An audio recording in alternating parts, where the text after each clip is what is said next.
Bismillah, alhamdulillah, wa salatu wa salam ala ashrafil anbiya'i wal mursalin, nabina Muhammad wa ala alihi wa sahbihi wa man tabi'ahum bi ihsanin ila yawmiddin. Allahun e falenderojmë, selamet dhe selavatet qofshin për më të dashurin ton Muhammedin sallallahu alaihi wasallam, familjen e tij, shokët e tij dhe gjithë ata që pasojnë atë deri në ditën e gjykimit. Sot do të flasim në një lidhje me një temë shumë të rëndësishme që ka të bëjë me optimizmin kur besimtari sprovohet në të afërmit e tij, në familjen e tij apo në veçanti në fëmijët e tij. Në përgjithësi fëmijët janë ndër begatitë më madhështore të cilat Allahu i lartësuar i begaton robërit e tij. Madje Allahu i lartësuar në Kur'an ka thonë el-malu wal-banuna zinatul hayatid dunya. Allahu i lartësuar fëmijët, thot pasuria dhe fëmijët janë stolia e jetës së kësaj bote. Allahu i lartësuar fëmijët i ka quajtur stoli sikur zbukurim i jetës së kësaj bote. Edhe me të vërtetë janë ashtu, kush është i begatuar me fëmijë, e vren që tërë kënaqësia është ato dëfrimet, ato lojrat që i bëjnë fëmijët sa i ka të vegjël, edhe pastaj në dëgjueshmërinë dhe bindjen e fëmijëve ndaj prindërve. E në veçanti bukuria i shtohet kësaj begatie kur fëmijët bëhen të devotshëm dhe i binden Allahut të lartësuar. Kjo është ajo kënaqësia kulminante që e përjeton besimtari kur i sheh fëmijët duke fal namazin, duke agjeruar Ramazanin, duke i përkushtuar Allahut të lartësuar, duke lexuar Kur'anin e kështu me radhë, pra në përgjithësi duke qenë fetar me një fetari të shëndosh. Mirë po, Allahu i lartësuar nga ligjet e jetës së kësaj bote ka caktuar sprova dhe besimtari sprovohet në familjen e tij. Dhe Allahu i lartësuar na ka treguar në shumë vende që do të sprovoheni. Do të sprovoheni në familje, do të sprovoheni në pasuri, madje edhe në vetët tona. Nga sprovat që i përjeton besimtari në jetën e kësaj bote, para se mu furnizume, pasi që të martohet, ndodhet që me pas sprova në vonesë të furnizimit me fëmijë. Pra ndodhet që Allah i lartësuar ndokon për robëve të tij, e sprovon dhe nuk i jep trashëgimtar, apo ja vonon dhe sprovon derisa që ai merr të gjitha shkaqet dhe e përgjëron Allahun e lartësuar me lutje të shumta dhe mbështetje tek Allahu, derisa Allahu i lartësuar e furnizon me fëmijë.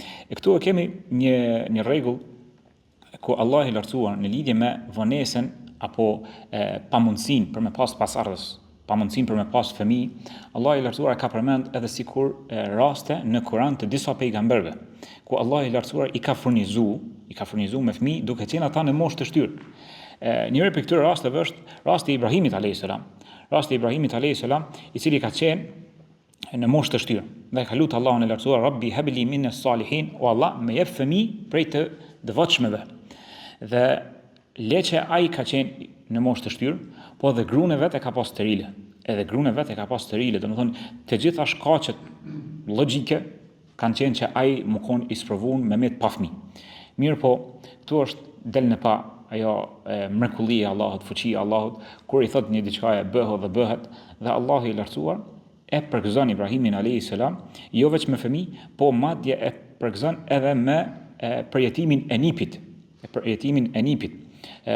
Pra e përgëzon me Ishakin, pastaj min wara Ishaqa Jakub, edhe Jakubin, domethënë do ta pres edhe nipin e tij derisa është gjallë. Dhe kështu vjen përgëzimi i qenë Allahu i lartësuar me lajket tek Ibrahimi alayhis salam, dhe kur ja japin myshden, kur ja japin lajmin gruas së Ibrahimit alayhis salam, thot qalet ya waylata alidu wa ana ajuzun wa hadha ba'li shaykha. Emira unë, çysh kam lind unë ndërkohë që unë jam e shtyrë në moshë, jam sterile dhe burri jam është i shtyrë në moshë, është plak. In hadha la shay'un ajib, kjo është me vërtetë e habitshme. Me vërtet është e çuditshme. Thot qal me lajket i përgjigjen. Qalu ata'jabina min amrillah, a mos po habitesh për çështjes së Allahut, për urdhrit të Allahut? Kur vjen urdhri i Allahut s'ka habi. Thehen ligjet dhe plotësohet caktimi i Allahut. Thot Allahu rahmetullahi wa barakatuhu alaykum ahlal bayt innahu hamidun majid. Mëshira e Allahut dhe bekimet e tij qofshin për juve o familja e Ibrahimit. Me të vërtetë Allahu i lartësuar është hamidun majid, është i falendëruar dhe vetë i lavdëruar. Kur jemi tek fëmijët, tek ato familje, ato çifte që janë të sprovuar me vonesë në fëmijë, këta gjithë asesi nuk duhet ta humbin shpresin nga mëshira e Allahut, asesi nuk duhet ta humbin lidhjen dhe optimizmin e tyre tek Allahu i lartësuar, nga sa Allahu i lartësuar i furnizon këtë lloj. Dhe është urtësia e Allahut që dikuj ja vonon, apo dikuj e lën edhe pa fëmijë. Dhe Allahu i lartësuar është alim, është i gjithdijshëm, edhe është hakim, është i gjithë urtë, që çdo gjë e vendos në vendin e vet. Allahu i lartësuar e din për një arsye, që pse ti je sprovu me familje, je sprovu në fëmijë, pse je sprovu në vonesë, hala nuk i fëmijë, apo je sprovu që nuk do të kesh fëmijë hiç. Dhe kjo nuk don me thonë që ti tash mi hub shpresën dhe më kon pesimist, edhe mos mi ndjek sebepet legjitime të cilat Allahu i lartësuar i ka caktuar. Allahu i lartësuar na tregon: Lillahi mulku s-samawati wal ard. Allahut i takon pushteti i tokës dhe qiejve. Allahut i takon sundimi i tokës dhe qiejve. Allahu sikur do më na tregu që çdo gjë që ka në kozmos është e Allahut. Nëse don Allahu të furnizon, nëse don Allahu nuk të furnizon me fëmijë. Edhe kjo vonesë që ka ta bën në lindjen e fëmijëve të ty, kjo është për një arsye se Allahu i lartësuar vepron bazë urtësisë dhe të jep ata fëmijë, gëzon me fëmijë kur është më së miri për ty dhe kur është më së miri për fëmijët. Pra duhet mu mbledh të gjitha shkaqet, ndërkohë që na jemi të mangë dhe nuk i dijim, jemi dop në vetveti, madje nuk e shohim çka është hajër, çka është më e mira për fëmijët tonë. Prandaj edhe shumë çifte të cilët kanë ndjek shumë kontrolla nëpër mjek dhe shumë klinika kështu me radhë, ju ka vënu furnizimi me fëmijë mas lutjeve të shumta, mas mbështetjes së Allahut tek Allahu i lartësuar, i ka furnizuar me fëmijë dhe i ka gëzuar Allahu i lartësuar me fëmijë në një kohë kur u kon më përshtatshme për ta. Madje thojnë shumë raste thojnë që na ka thënë Allahu fëmijët në kohën më të duhur. E vetmja shka i përket besimtarit është që më mbështet tek Allahu i lartësuar, me qenë optimist, qysh Allahu i lartësuar i ka furnizuar pejgamber duke qenë në moshë të shtyrë. Me bo dua se kjo është një urtësi të cilën Allahu i lartësuar nuk cakton për besimtarin vetëm se hajër. Mirë po, besimtari duhet më mbështet tek Allahu dhe me pas bindje, edhe më njoft Allahun përmes emrave të tij. Allah thot: La yusalu amma yaf'alu wa hum yusalun. Allahu i lartësuar nuk pyetet se çfarë vepron. Ata pyeten, krijesat. Allahu i lartësuar i vonon, dikon e sprovon pa fëmijë hiç, sikur se thot në ajetin në vijim, lillahi mulku s-samawati wal ard, Allahu i takon pushteti i qiejve dhe tokës, yakhluqu ma yasha, krijon çfarë të doj. Yahabu liman yasha'u inathan wa yahabu liman yasha'u dhukura. Kujt të doj Allahu? Allahu krijon çfarë të doj. Dikuj Allahu i jep vajza, dikuj i jep djem. O yuzawwijuhum dhukranan wa inathan, apo dikuj tjetër i jep edhe djem edhe vajza. Wa yaj'alu man yasha'u aqima. E dika tjetër e lë stërejt, e lë pa fëmijë. Innehu alimun qadir. Allahu është i gjithdijshëm. Allahu është i gjithfuqishëm.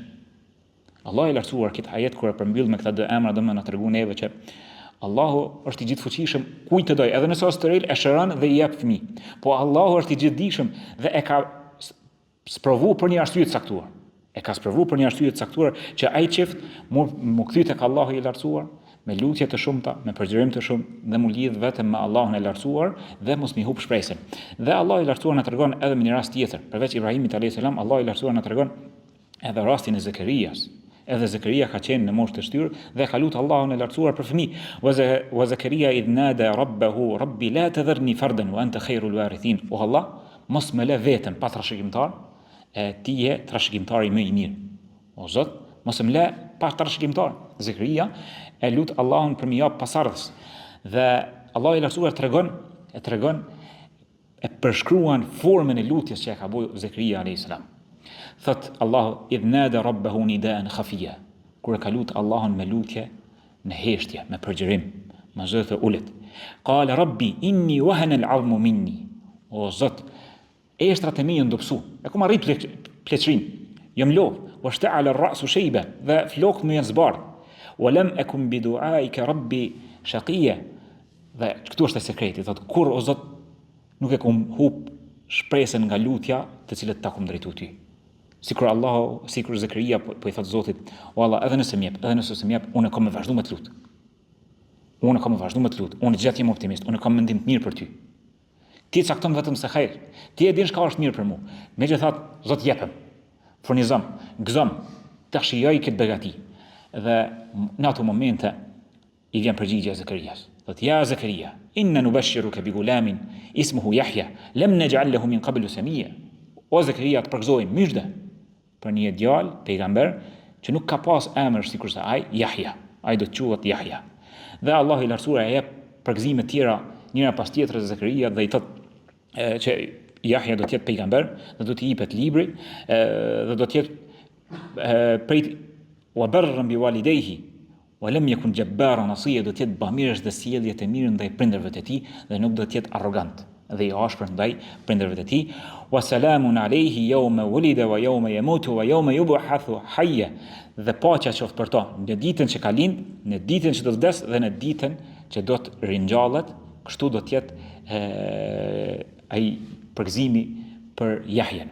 Kjo është, domethënë, këto janë disa raste që besimtari duhet ta mbledhë të gjithë imanin e tij, ta mbledhë të gjithë forcën e tij, mbështetet tek Allahu i lartësuar, të jetë optimist dhe të jetë i bindur se ato çfarë Allahu i lartësuar cakton për to është hajër, dhe nuk duhet as pak ta humbë shpresën nga furnizimi i Allahut të lartësuar.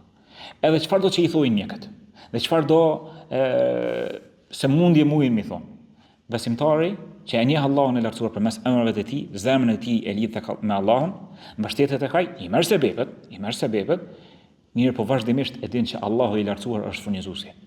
Ka me dhjetra çifte që janë vënu, ju kanë vënu fëmijët 10 vjet, 15 vjet, ndoshta edhe 20 vjet, dikur Allahu i lartësuar i ka gëzu me fëmijë në kohën kur ka qenë më e duhura, nga sa Allahu i lartësuar vepron mbas dijes së tij absolute dhe urtësisë së tij të përkryer. Çdo gjë e vendos në vendin e vet, në formën e duhur dhe në mënyrën e duhur dhe në kohën e duhur. Një rast tjetër çfarë kemi nevojë të jemi optimist dhe të gjejmë shpresë tek Allahu i lartësuar, është në rastin kur Allahu i lartësuar i furnizon njerëzit me fëmijë, mirë po i sprovon në ata fëmijë. Si sprovon? Duke ja u marrë ata fëmijë, duke i sprovuar me vdekjen e fëmijëve. E kjo është një ndër sprovat më të mëdha. Është ndër sprovat më të mëdha që e godet besimtarin në jetën e kësaj bote. E këta e din ai që e ka përjetuar më së rëndi, ai që e ka përjetuar këtë sprovë, e din se sa e rëndë është. Pejgamberi jon sallallahu alaihi wasallam është sprovuar me vdekjen e fëmijëve të tij. Të gjithë fëmijët, përveç Fatimes, që ka vdekur pas pejgamberit sallallahu alaihi wasallam, të gjithë kanë vdekur në kohën e pejgamberit sallallahu alaihi wasallam. Pejgamberi është mërzit, mirë po nuk ka thënë përveç asaj çfarë Allahu i lartësuar është i kënaqur me ta. Allahu i lartësuar do më na tregu që përderisa ka sprovuar me të dashën e tij, edhe besimtarët e tjerë do të sprovohen. Edhe në vazhdim të ajetit kur Allahu thotë el malu wal banuna zinatul hayatid dunya, pasuria dhe fëmijët janë studia e kësaj bote, Allahu i lartësuar në vazhdim të këtij ajeti thotë wal baqiyatu salihatu khairun 'inda rabbik thawaban wa khairun amala, ndërsa veprat e mira, ato që qëndrojnë përgjithmonë, janë më të mira, ato që veprat e mira, të cilat i bën besimtarin në jetën e kësaj bote, të cilat shpreson mi gjet në peshorën e ditën e gjykimit tek Allahu i lartësuar, këto janë më të mirat. Këto janë shpërblimi më i mirë që e presin besimtarin në ahiret. Pejgamberi sallallahu alaihi wasallam në lidhje me sprovën ku i vdesin fëmijët, e ka jap një myshde, ka jap një përgëzim. Thot pejgamberi sallallahu alaihi wasallam në një hadith të saktë, thot bakhin. Thot pejgamberi Samir, shpreh mirësi, edhe bën me gisht me 5 gishta, thot sa shumë që kanë me peshu, me athqaluhun fi mizan. Sa shumë që do të peshojnë në peshorën e ditën e gjykimit 5 gjëra. Thot subhanallah, walhamdulillah, wala ilaha illa Allah, wallahu akbar. I përmend 4 dhikrat, sa shumë do të peshojnë në ditën e gjykimit në peshorën e besimtarit, dhe një fëmijë që i vdes besimtarit, i fëmijë i devotshëm që i vdes besimtarit dhe bën sabër dhe shpreson shpërblimin e tij. Sa shumë që do të peshojnë në peshorën në ditën e gjykimit në peshorën e veprave të mira tek besimtari. Omer ibn Abdulazizit i ka vdek një fëmijë dhe ka dashur shumë, Abdul Malik e ka pas emrin, Abdul Malik. Dhe masi që i vdek ai djalë, thot Omeri, thot e vërtet është se një gjë shumë e bukur mund nda nga jeta. Ashtu që Allahu i lartësuar e ka thonë el malu wal banuna zinatul hayatid dunya, stolia e jetës së kësaj bote janë fëmijët, dhe njëra prej këtyre stolive ma mori Allahu i lartësuar. E Allahu është tek ai do të kthehet. Dhe tash thot Omeri, thot e shpresoj atë shpërblimin të cilin e ka premtuar pejgamberi sallallahu alaihi wasallam që do të peshojë në peshorën në ditën e gjykimit. Allahu i lartësuar çdo gjë në jetën e kësaj bote na ka përshkruar në Kur'an.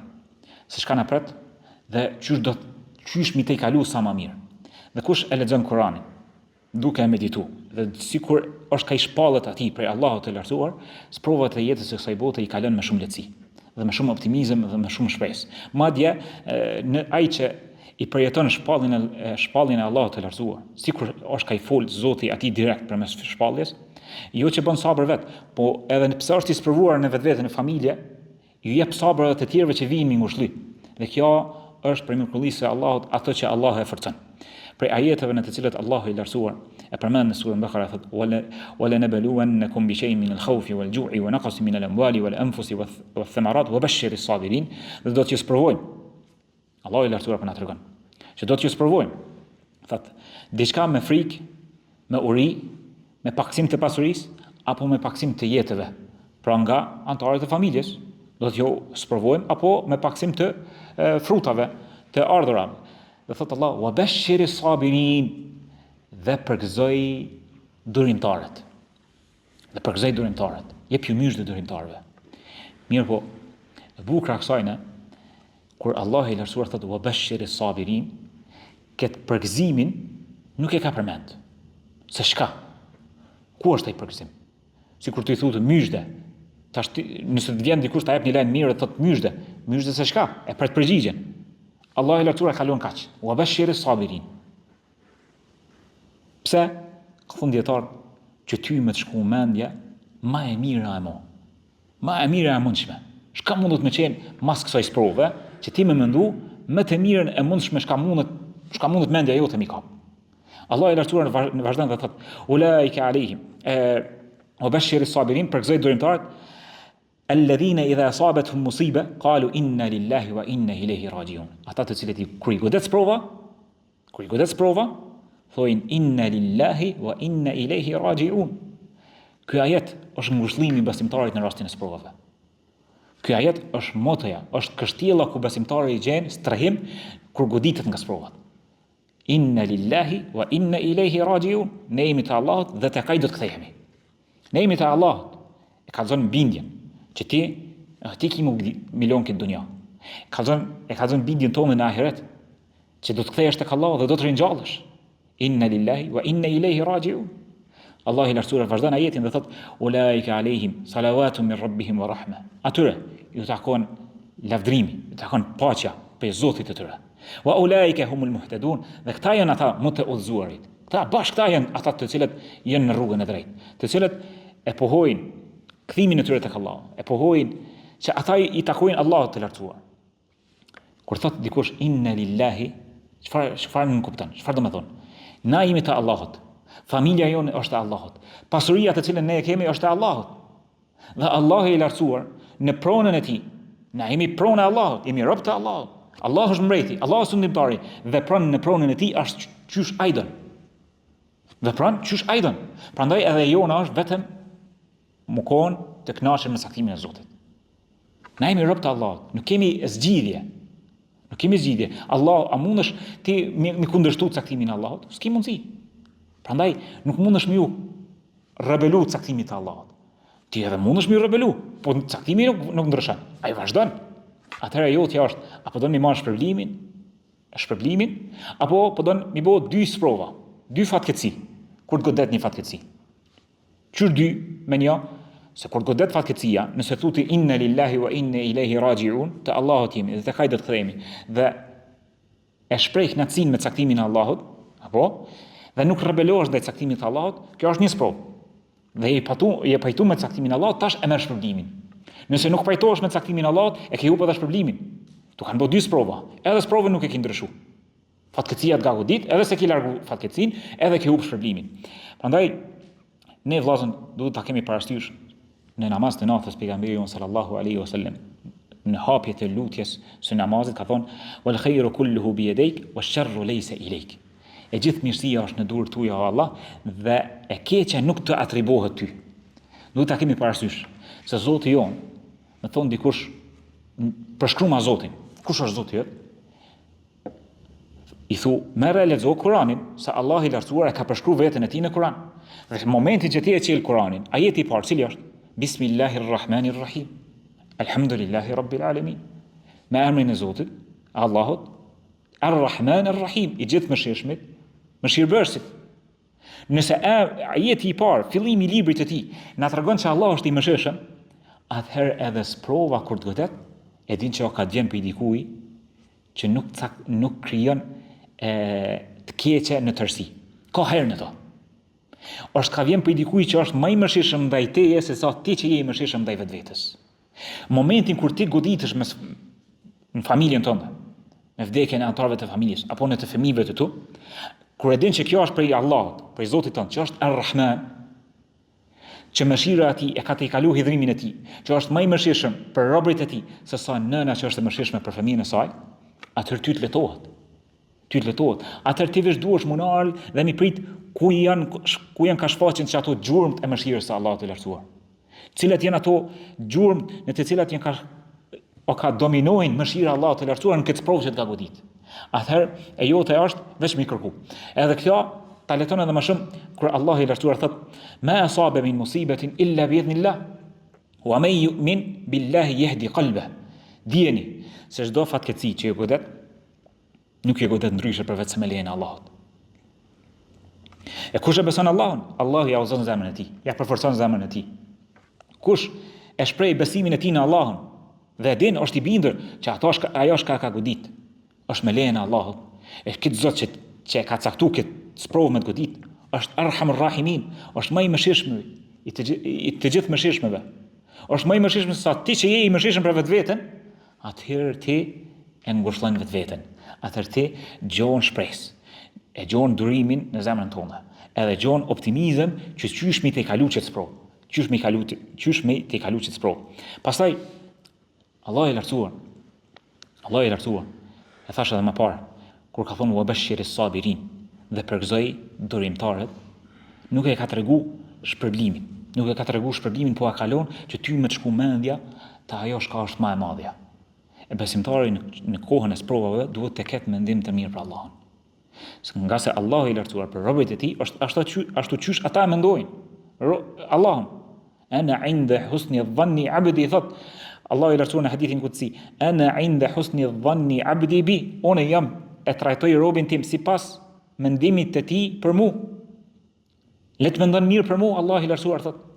Pastaj Allahu i lartësuar me një hadith që thot pejgamberi sallallahu alaihi wasallam e transmeton Tirmidhiu, hadithi është i saktë, thot Allahu i lartësuar e sprovon robën e tij dhe e çon një melajke që më marr fëmijën e tij, më marr jetën fëmijës së robit të tij. Dhe pasi që ja merr melajka shpirtin fëmijës së robit të Allahut të lartësuar, Allahu i lartësuar e pyet, ndërkohë që Allah është më i dijshëm. Thot, a ja morë shpirtin fëmijës së robit tim? Thonë melajket, po Zot. Thot, a ja morë loçken e zemrës, atë pjesën më të dashur të tij, fëmijën, e për prindin s'ka më të dashur se sa fëmia e tij? Thonë melajket, po. Çfarë Allahu i pyet? E çka tha robi im? Thonë melajket, të falenderoj dhe tha inna lillahi wa inna ilaihi rajiun. E ka shpreh falënderimin në ato raste, momente të vështira dhe ka thonë të Allahut jemi dhe tek ai do të kthehemi. Të Allahut jemi dhe tek ai do të kthehemi. E kjo është pjesa më thelbësore e ajetit, të cilën e lutim Allahun të na kujtoj në raste të goditjes së provave, që ta shprehim se na jemi të Allahut. Çfarë posedojmë është prej Allahut. Dhe jetën që e kemi është prej Allahut dhe tek Allahu do ta dorëzojmë ato çfarë kemi prej pasurive, prej fëmijëve, edhe prej jetës që e gëzojmë ne. Dhe këto kena mi dorëzuar tek Allahu i lartësuar. Dhe vazhdon hadithi. Thot Zoti, thot thyu me lajkeve, marrojeni, ndërtojeni robit tim një shtëpi në xhenet. Dhe quajeni shtëpia e falënderimit. Kjo është shpërblimi për dikën që bën sabër në vdekjen e fëmijës së tij. Ka njëherë vllazën, dikush kjo Wabashshiri s-sabirin, as më dashur është që përgëzoi durimtarët, të cilët kur i godet prova thonë inna lillahi wa inna ilaihi rajiun, dhe ka ardhur në hadith kur thot pejgamberi sallallahu alaihi wasallam, është nga suneti të thuhet kur të godet sprova, Allahumma ajirni fi musibati, shpërblem në sprovën që më ka godit, wa khlif li khayran minha, dhe zaventso më të mirë. Kur i ka vdek Selemes, burri i saj, Ebu Seleme, kur i ka vdek burri i saj, e ka dëgjuar Seleme këtë hadith, ka thonë, po kush mundet me qenë më i mirë se sa burri jam? Se sa kush? Ebu Seleme. Nuk ka mujt mi paramendu se çfarë shpërlim, çysh ka mundësi mi avancu Allahu një burr se sa të mirë e ka pas, si ka shkuar mend. Edhe ka thonë, megjithatë ka thonë, thot, inna lillahi wa inna ilaihi rajiun, Allahumma ajirni fi musibati. Te Allah jemi dhe te kaj do të kthehemi, o Allah, shpërblem në provën që më ka godit, dhe zaventëson më të mirë ato që e kom pas. Dhe pyetja e thot, nuk e di, Salama thot, nuk e di kush mund të jetë. Mirë po unë po ja them. Atë sunetin e pejgamberit sallallahu alaihi wasallam, dhe si është përgëzimi? Përgëzimi për Salamën. Kush kanë ja zaventson Allahu? Ja zaventson burrin e saj që i ka vdek me njeriu më të mirë në faqen e dheut. Me pejgamberin më të mirë dhe bëhet Salama nëna e besimtarëve, bashortja e pejgamberit sallallahu alaihi wasallam. Kjo është ai optimizmi të cilën besimtari duhet mi mbledh të gjithë forcën edhe me mendu mirë për Allahun, se atë çfarë Allahu i lartësuar cakton për robën e tij është hajër. Dhe kjo është veç për besimtarin. Disa prej poetëve përmendin natyrën e jetës me një poezi dhe thojnë thamania tajri ala an-nasi kulluhum. Të çështje, të gjendje, të gjithë njerëzit kanë me kaluar ato. Wala budda lil insani yulqa thamania. S'ka shpëtim njeriu për në këto 8 gjëra, cilat janë sururun, wa huznun, wa ijtima'un, wa furqatun. Thojnë mërzi dhe lumturi, ndarje dhe bashkim, wa usrun wa yusrun, vështirësi dhe lehtësi, sukmun wa afia, sëmundje dhe mirëqenie. Këto janë ato gjendjet në të cilat besimtari ka lënë në jetën e kësaj bote. Mirë po besimtari i mençëm, ai që është optimist dhe që një Allahun e lartësuar përmes emrave të tij, në çdo gjë që e godet atë, qofshin ato humbje pasurisë, humbje e jetëve, është i bindur se është rob i Allahut të lartësuar, tek ai do të kthehet dhe aty çfarë e shpreson tek Allahu është më e mirë se aso që ju ka marrë në jetën e kësaj bote, dhe din që në jetën e kësaj bote është duke kaluar në sprovë. Duke kaluar në sprovë dhe e mbledh të gjithë optimizmin dhe të gjithë shpresën dhe të gjithë imanin e tij, se e din që ndarja nga të dashurit e tij në jetën e kësaj bote nuk është ndarje për gjithmonë. Nuk është ndarje përjetshme. Edhe ky është ngushëllimi më i madh për besimtarët, kur ju vdesin të afërmit e tyre.